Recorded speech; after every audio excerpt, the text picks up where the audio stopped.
بسم اللہ الرحمن الرحیم۔ دوستو، دنیا کا کوئی بھی فوجی مقابلہ ہو، اگر پاکستان آرمی نہ ہو تو دنیا کی میڈیا کو مزہ نہیں آتا۔ امریکہ برطانیہ میں کوئی فوجی مقابلہ ایسا نہیں جو پاکستان آرمی کے بغیر شروع ہوا ہو، اور ہر مقابلے میں پاکستان آرمی اول پر آئی۔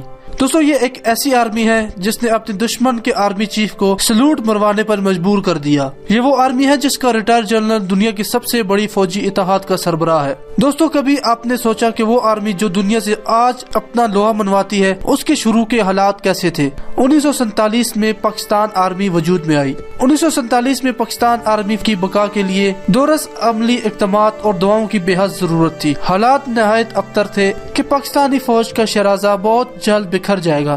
اگرچہ اس وقت فوج کے لیے جوانوں کی کوئی کمی نہ تھی اور تربیت یافتہ فوجی جوان بھی کثیر تعداد میں موجود تھے، لیکن ان میں ٹیکنیشینز بہت ہی کم تھے۔ اسلحہ اور گولہ بارود تیار کرنے والی کوئی آرڈیننس فیکٹری نہ تھی۔ آرڈیننس کا کسی قسم کا سامان موجود نہ تھا، اور کچھ اسلحہ جات اس وقت موجود تھے، ان کی مرمت کا کوئی خاطر خواہ نظام بھی نہ تھا۔ ملک کے پاس یہ سب چیزیں حاصل کرنے کا کوئی بندوبست نہ تھا۔ ان حالات میں کوئی معجزہ ہی پاکستان فوج کو اس انجام سے بچا سکتا تھا جس کی پیشن گوئی اس کے دشمن بڑی مسرت سے کر رہے تھے۔ ایک تو یہ کہ پاکستان فوج کے لیے نئی بھرتی کی کوئی ضرورت نہیں تھی، تجربہ کار سپاہی پہلے ہی موجود تھے، ان سے نئی فوج کی تشکیل بآسانی ہو سکتی تھی۔ تاریخ بتاتی ہے کہ پایہ تخت دہلی میں تقریباً ہر نئے شاہی خاندان کے تخت سنبھالنے پر افواج کے نئے سرے سے منظم کیا جاتا تھا۔ اسی طرح جب بھی ملک کا کوئی حصہ یا صوبہ خود مختار ہو جاتا، فوج کی دوبارہ تشکیل ہوتی تھی۔ چنانچہ اس برصغیر میں پاکستانی فوج کی روایات 1000 سال پرانی تھی۔ اس طویل عرصے میں طرح طرح کے مدنجزر آئے، لیکن فوج ہمیشہ سنبھلی رہی۔ لیکن اس مرتبہ تشکیل کا کام ایک نئے جذبے سے ہو رہا تھا۔ ایک غلام ملک آزاد ہوا تھا اور قومی فوج ظہور میں آئی تھی۔ اس حساب نے یہ ایک نیا جوش پیدا کر دیا کہ فوج اور ملک علیحدہ علیحدہ نہیں بلکہ ایک ہی ہیں۔ ملک کی بقا کے لیے ضروری تھا فوج اس کی خدمت کے لیے بدلتے ہوئے نازک حالات کا جواں مردی سے مقابلہ کرے۔ پاکستان فوج وجود میں آئی تو فوج کی حالت بہت ہی نازک اور تشویشناک تھی۔ ایسے وقت میں شیر دل اور وطن پرست انسانوں کی ضرورت تھی جنہیں پاکستان کے مستقبل پر پورا اعتماد ہو۔ سب سے اہم سوال ملک کی حفاظت کا تھا، لیکن ساتھ ہی ساتھ تقسیم ہند نے پاکستان کے ذمہ اس برصغیر کے دفاع کی روایتی اور اہم ترین ذمہ داریاں چھوڑی تھی۔ پہلے شمال مغربی سرحد کی حفاظت برطانوی اور انڈین آرمی مل کر کرتی تھی، اب یہ فرض پاکستان فوج کے حصے میں آیا۔ اس وقت پاکستانی فوج افسروں اور جوانوں کی تعداد 1.5 لاکھ تھی، جو 508 چھوٹے بڑے یونٹوں پر مشتمل تھی، لیکن 14 اگست 1947 کو ان میں سے 20% یونٹ پاکستان سے باہر متعین تھے۔ ہندوستانی فوج میں کوئی یونٹ ایسا بھی نہ تھا جس میں تمام افسر اور جوان مسلمان ہوں، اس لیے وہ یونٹ جو پاکستان میں مقیم تھے ان میں ہندو اور سکھ سپاہی پاکستان چھوڑ کر جا رہے تھے، جس کی وجہ سے ہر یونٹ نامکمل ہو چکا تھا اور اس کی نفری گھٹ کر نصف سے بھی کم رہ گئی تھی۔ تقسیم کا کام اگرچہ تسلی بخش طریقے پر ہو رہا تھا، لیکن ابھی آدھے سے زیادہ ایسے یونٹ بھی تھے جن کی تقسیم باقی تھی، اور آرڈیننس کے سامان اور فیکٹریوں کا مسئلہ بھی تھا۔ سپریم ہیڈ کوارٹر کا کام ٹھیک طرح چل رہا تھا۔ سپریم ہیڈ کوارٹر کو اتنے قلیل عرصے میں اتنے اچھے نتائج دکھانے پر فخر تھا، اور اس کے ماتحت کمیٹیاں بڑی ہی یکجہتی سے فیصلے کر رہی تھی۔ چنانچہ جب 14 اگست کا دن آیا تو پاکستانی فوجیوں کو یہ یقین تھا کہ ان کے حصے کا ساز و سامان پروگرام کے مطابق ان کے پاس پہنچ جائے گا۔ اگرچہ پاکستانی فوج اس وقت بڑی مشکلات کا شکار تھی، لیکن اس کے افسروں کو یقین تھا کہ اگر انہیں فوج کو منظم اور مرتکب کرنے کی مہلت مل گئی اور ان کے حصے کا فوجی ساز و سامان مناسب وقت پر پہنچ گیا تو فوج کو 1 اپریل 1948 تک بالکل موزوں طریقے سے تشکیل دے سکیں گے۔ اور 1 اپریل ہی وہ دن تھا جب سپریم ہیڈ کوارٹر کو بند ہونا تھا۔ ان کی یہ امیدیں پوری نہ ہو سکی۔ ہندوستان میں اچانک غیر متوقع حالات رونما ہونے لگے جنہوں نے پاکستان کے لیے مشکلات کے پہاڑ کھڑے کر دیے۔ آزادی کی صبح یعنی 15 اگست 1947 کو پاکستان کے لیے ایسے مصائب اور مشکلات لے کر نمودار ہوئی جس کا وہ گمان بھی نہ کر سکتا تھا، جس کے لیے پاکستان قطعی طور پر تیار نہ تھا۔ سب سے پہلے مغربی پاکستان اور ہندوستان کے سرحدی علاقوں میں ہندو مسلم فساد کے شعلے بڑھے۔ اس کے بعد ہر جگہ مسلمانوں کا قتل عام شروع ہو گیا۔ مشرقی پنجاب اور دونوں ملکوں کی باہمی سرحدوں پر جس طرح مسلمانوں کو قتل کیا جا رہا تھا، اس سے صاف ظاہر تھا کہ مسلمانوں کو نیست و نابود کرنے کے لیے ایک منظم سازش تیار کی جا چکی ہے۔ اور یہ طوفان بڑھتا جا رہا تھا۔ چنانچہ مشرقی پنجاب سے شروع ہو کر قتل و غارت، لوٹ مار اور آتش زدی کا یہ جنون ہندوستان کے دوسرے علاقوں تک بھی پھیل گیا جہاں مسلمان اقلیت میں تھے۔ ستمبر کی ابتدائی تاریخوں میں نئی دہلی بھی اس کی دیوانگی کی لپٹ میں آ گیا۔ اس غنڈہ گردی کا نتیجہ یہ ہوا کہ وہ ریلوے لائنیں اور سڑکیں بند کر دی گئی جو ہندوستان سے مغربی پاکستان میں داخل ہونا تھی۔ ستمبر کے شروع میں دہلی میں ویلنگٹن کے ہوائی اڈے پر ہندو اور سکھ بلوائیوں نے حملہ کر دیا۔ چنانچہ اس ہوائی اڈے کو اچانک بند کر دینا تھا۔ مسلمانوں کے لیے اب دہلی سے باہر نکلنے کے صرف دو ہی راستے تھے، یا تو وہ ریل کا لمبا سفر کر کے بمبئی پہنچے اور وہاں سے سمندر کے راستے کراچی آئے، یا پھر پالم کے ہوائی اڈے سے ہوائی جہاز کے ذریعے پاکستان پہنچے۔ ادھر سپریم ہیڈ کوارٹر نے فوجیں بھیجنے کا جو پروگرام طے کیا تھا وہ بالکل دھرم برم ہو گیا اور پاکستان کو ایسے نازک موقع پر اپنی باقی ماندہ فوج نہ مل سکی جبکہ اس کی سخت ضرورت تھی۔ ان ہنگاموں اور فسادات میں مسلمانوں کی وہ عظیم ہجرت شروع ہوئی جس کی بر صغیر کی تاریخ میں مثال نہیں ملتی۔ مہاجرین ایک ٹوٹے ہوئے بند سے سیلاب کی طرح پاکستان کی طرف امڑ کر آنا شروع ہوئے۔ ان میں سے بیشتر بیمار اور فاقہ زدہ تھے۔ صحبتیں جھیلتے ہوئے وہ بے سر سمانی کے عالم میں بھارت سے آ رہے تھے۔ پاکستانی فوج ابھی تک بڑی بے ترتیبی کی حالت میں تھی، لیکن اسے فوراً مہاجرین کی حفاظت اور ان کی دیکھ بھال کا کام پر لگا دیا گیا۔ وہ سپاہی جو پاکستان کی سرحد پار علاقوں سے تعلق رکھتے تھے انہیں اپنے رشتہ داروں کی تلاش میں بھیج دیا گیا۔ ان بگڑے ہوئے حالات میں بھارتیوں نے لاہور اور منٹ گمبڑی سہیوال کے علاقوں میں حملے بھی شروع کر دیے جس کی وجہ سے صورتحال اور بھی نازک ہو گئی۔ چنانچہ مجبوراً کچھ جنڈوں کو ان علاقوں کی سرحد پر بھیجنا پڑا۔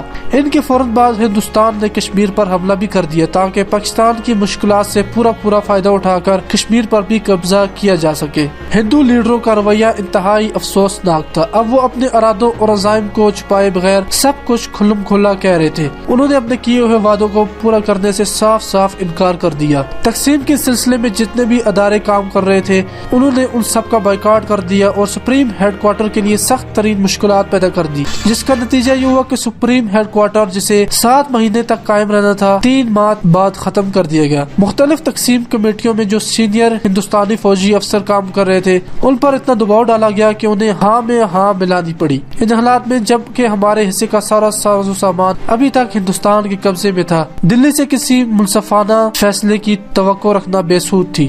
دوستوں، مختصر یہ کہ ان مشکل حالات کے پیش نظر ہماری فوج کو اثر نو اپنی زندگی ترتیب دینی تھی۔ اگر یہ کہا جائے تو غلط نہ ہوگا کہ نوزائیدہ مملکت پاکستان کے پاس ابتدائی چند مہینوں تک کوئی منظم فوج نہ تھی۔ مختلف یونٹوں نے اگرچہ حالات کے مطابق ہر جگہ کام کیا، اس میں پورا جوش و خروش دکھایا، لیکن ان کے یہ اقدامات کسی مرکزی منصوبے کے مطابق نہ تھے۔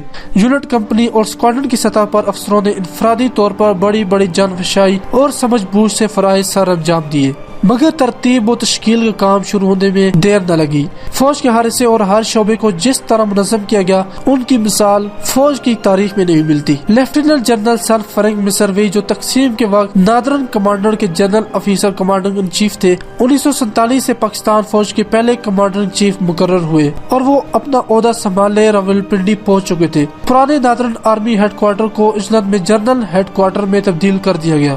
دوستو، پاکستان آرمی کے ہیڈ کوارٹر کا حصہ اور عملہ ابھی دلی سے راولپنڈی تک نہیں پہنچا تھا کہ دلی میں مسلمانوں کی زندگیاں سخت خطرے میں پڑ گئی۔ اس کا نتیجہ یہ ہوا کہ عملے کو مجبوراً تمام فوجی ریکارڈ اور ضروری کاغذات دفتروں میں چھوڑ کر دلی کے پرانے قلعے میں پناہ لینا پڑی۔ یہ قلعہ رفتہ ایک بہت بڑے مہاجر کیمپ کی صورت اختیار کر گیا۔ ستمبر کے شروع میں عملے کے چند افراد بذریعہ ہوائی جہاز راولپنڈی پہنچ چکے تھے اور باقی عملے کو بری راستہ کھلنے کا انتظار کرنا پڑا۔ ان مشکل حالات میں مسلمان افسروں اور ان کے ماتحتوں نے بڑی ہمت اور حوصلے سے کام لیا، جس کی بدولت راولپنڈی کے آرمی ہیڈ کوارٹر کے کچھ شعبے اچھی طرح کام کرنے لگے۔ سرکاری عملے کا بڑا حصہ اکتوبر کے آخر تک دلی سے راولپنڈی پہنچا، لیکن جی ایچ کیو میں ابھی منظم طور پر کام شروع نہیں کیا تھا کیونکہ دفاتر کی عمارتیں غیر تسلی بخش تھی، فرنیچر اور ٹیلی فونوں کی بھی کمی تھی، علاوہ ازیں فائلیں، حوالے کی کتابیں اور ریکارڈ نامکمل تھے۔ مختصر یہ کہ کچھ سامان تو آ گیا لیکن مزید کی توقع جلد ہی ختم ہوگی۔ حکومت ہند ڈیفنس کونسل کے فیصلے کے مطابق صرف ان مطبوعات کا حصہ پاکستان بھیجا جا سکتا ہے جو پبلیکیشن ڈپارٹمنٹ کے پاس تھی، ان کے علاوہ پاکستان کو کوئی چیز نہیں دی جا سکتی۔ سرکاری عملے کے زیادہ تر افسر ایسے تھے جو دلی میں اپنا سب کچھ لٹا کر پاکستان آ رہے تھے۔ افسروں اور کلرکوں کی ایک بڑی تعداد جن کا وطن ہندوستانی علاقوں میں تھا، اور خاص طور پر وہ جو مشرقی پنجاب کے رہنے والے تھے، اپنے کنبوں اور عزیز و اقارب کے لیے سخت پریشان تھے۔ چنانچہ انہیں چھٹی پر بھیجا گیا تاکہ وہ اپنے رشتہ داروں کو مہاجرین کے کیمپوں میں تلاش کریں یا اپنے گھروں کو جائیں، اور اگر ان کے عزیز و اقارب زندہ و سلامت ہیں تو ان کو لانے کا بندوبست کریں۔ ہندوستانی حکومت مالی معاملات کی تصفیہ بھی تاخیر کر رہی تھی۔ دسمبر تک یہ انتشار ختم ہو گیا اور دفتروں کا کام باقاعدگی سے شروع ہونے لگا، اور دیکھنے والوں نے جی ایچ کیو کو باہمی تعاون اور اعلیٰ کارکردگی کی مثال بنا دی۔ مشرقی پاکستان کا نیا ایسٹ پاکستان سب ایریا ڈھاکہ میں قائم کیا گیا تاکہ اس علاقے میں مقیم فوج کو منظم کیا جا سکے۔ اس سب ایریا کا آغاز بھی دلچسپ طریقے سے ہوا۔ Sub area commander major general Muller جب ڈھاکہ پہنچے تو انہیں معلوم ہوا کہ ہیڈ کوارٹر کے لیے نہ کوئی دفتر ہے اور نہ کوئی دفتر کی تلاش میں فکر مند ہے۔ اس کی ایک وجہ یہ بھی تھی کہ صوبائی حکومت خود اپنے دفاتر کے لیے عمارتیں ڈھونڈ رہی تھی۔ بالآخر بڑی تلاش کے بعد ہائی کورٹ کی عمارت کے ایک کونے میں دفتر کے لیے جگہ ملی۔ دوسرا مسئلہ یہ تھا کہ فرنیچر اور اسٹیشنری کا حاصل کرنا۔ ان چیزوں کی ڈھاکہ میں بڑی قلت تھی۔ جنرل مولڈ مجبوراً کلکتہ کے ایریا ہیڈ کوارٹر میں یہ چیزیں مانگنے گئے، لیکن وہاں سے کچھ نہ مل سکا۔ اسی ہیڈ کوارٹر میں چند مسلمان افسروں نے جو پاکستان جانے کے انتظار میں تھے، جنرل کی اس پریشانی کو بانپ لیا۔ انہوں نے کوشش کر کے اسٹیشنری اور دیگر ضروریات سے ایک ٹرک بھرا، اور دسمبر میں جب ایک افسر ڈھاکہ جا رہا تھا یہ ٹرک اسے دے دیا۔ خوش قسمتی سے سرحد پر نہ تو اس افسر کی تلاشی لی گئی اور نہ ٹرک کو روکا گیا۔ ایک اور افسر نے اپنی ذاتی کوششوں اور ہمت سے کلکتہ کی افراتفری میں ضروری نقشے جن کی فوج کو سخت ضرورت تھی حاصل کر لیے اور انہیں بھی ڈھاکہ بھیج دیا۔ ابتدائی زمانے میں ڈھاکہ کی سب ایریا ہیڈ کوارٹر کا نام آرمی ہیڈ کوارٹر مشہور ہوا۔ دوستوں، غرض یہ کہ ان دونوں فوج کو بہت سخت کام سونپے گئے۔ گویا ہماری فوج کے لیے شروع کے دن ایک بہت بڑا کڑا امتحان تھا جس میں پاک فوج کے جوان پورے اترے۔ 14 اگست 1947 کو جب پاکستان کی پہلی سرگرہ بنائی گئی تو اس وقت تک ابتدائی مہینوں کی افراتفری اور بے چینی بہت حد تک ختم ہو چکی تھی۔ فوج نے ایک تازہ ولولے اور ایک نئے عزم کے ساتھ پورے ملک میں یہ دن منایا۔ اس نے قائد اعظم کو یہ پیغام فخر کے ساتھ بھیجا، یوم آزادی کی اس پہلی سرگرہ پر فوج کی طرف سے وفادارانہ اور پرتشکر مبارکباد قبول کیجیے۔ ہم دل و جان سے پاکستان کی خدمت کر رہے ہیں اور کرتے رہیں گے۔ منتشر فوجی دستوں کی شیرازہ بندی کر کے اس طرح فوج کو قائم کیا گیا، مشکلات کے باوجود اس کو اتنے تھوڑے وقت میں مضبوط کر دیا گیا، یقیناً یہ کسی معجزے سے کم نہیں تھا۔ 1948 کے اختتام تک اس نے گویا تشکیل نو کا بڑا مقصد حاصل کر لیا، اور اب یہ استحکام کے لیے مزید کارروائیوں میں مصروف تھی، لیکن اب بھی اسے بہت سے مسائل درپیش تھے۔ یہ اسی محنت کا نتیجہ تھا۔ تھوڑے ہی عرصے کے بعد پاکستان کے وزیر اعظم نے فخری انداز سے یہ اعلان کر دیا، کسی مبالغے کے بغیر کہا جا سکتا ہے کہ پاکستانی فوج اس وقت دنیا کی بہترین فوجیوں میں شمار کی جا سکتی ہے، اور ان کا حوصلہ نہایت بلند ہے۔ دوستو، یہ وہی فوج ہے جس نے محنتیں کی اور ایک ڈسپلن کے ساتھ کام کیا، اور آج اس فوج کا دنیا کی بہترین فوج میں شمار کیا جاتا ہے۔ دوستو، اگر آپ کو ویڈیو پسند آئی ہے تو اسے شیئر کیجیے، لائک کیجیے اور اپنی رائے کا بھی اظہار کیجیے۔ دوستو، ہمارے دوسرے چینل آن ٹاپس کو بھی سبسکرائب کیجیے، جس کا لنک ڈسکرپشن اور کمنٹس باکس میں دیا ہوا ہے۔ دوستو، ہم اجازت دیجیے، خدا حافظ۔